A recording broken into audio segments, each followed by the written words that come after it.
अखिल भारत पद्मशाली युवजन संघमचे अध्यक्ष श्रीनिवास संगा व सचिव श्री महेश जिंदम यांच्या संकल्पनेतून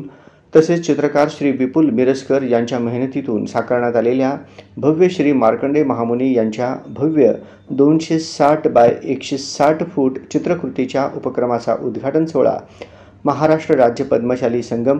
सोलापूर पद्मशाली ज्ञाती संस्था, सोलापूर पद्मशाली शिक्षण संस्था, सोलापूर पद्मशाली युवक संघटना यांच्या संयुक्त विद्यमाने अतिशय उत्साहात पार पडला।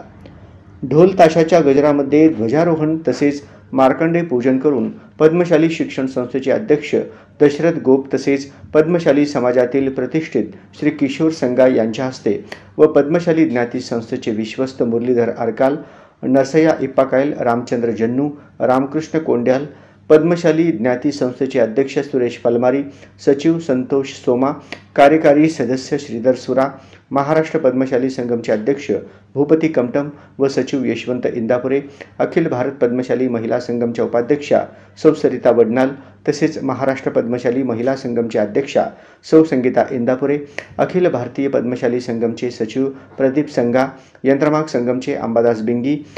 पद्मशाली युवक संगम अध्यक्ष शेखर कटकम,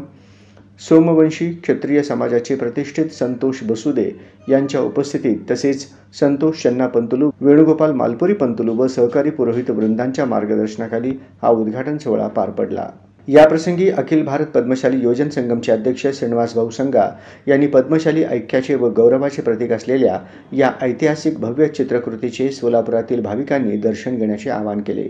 ही भव्य चित्रकृती व हा उद्घाटन सोहळा पार पाडण्यासाठी पद्मशाली समाजातील युवक संदीप संगा, पिंटू संगा, अमर बोडा, अशोक सामल, नागेश जिगजारला, महेश कल्याणम, अंबादास कोडक्याल, प्रकाश सामल, श्रीनिवास यलगम, किसन पासकंटी, बालाजी श्रीचिप्पा, श्रीनिवास सब्बन, गोवर्धन पासकंटी, विजय जटला, चिन्ना मंगलाळम, रोहित कोंडा, अमोल पराळकर, उमाकांत बिटला, सतीश परकीपणला, निखिल चेन्नूर यांनी परिश्रम घेतले। या कार्यक्रमाचे सूत्रसंचालन सौ रेणुका बुधारम व अँकर सौ नर्मदा यांनी केले।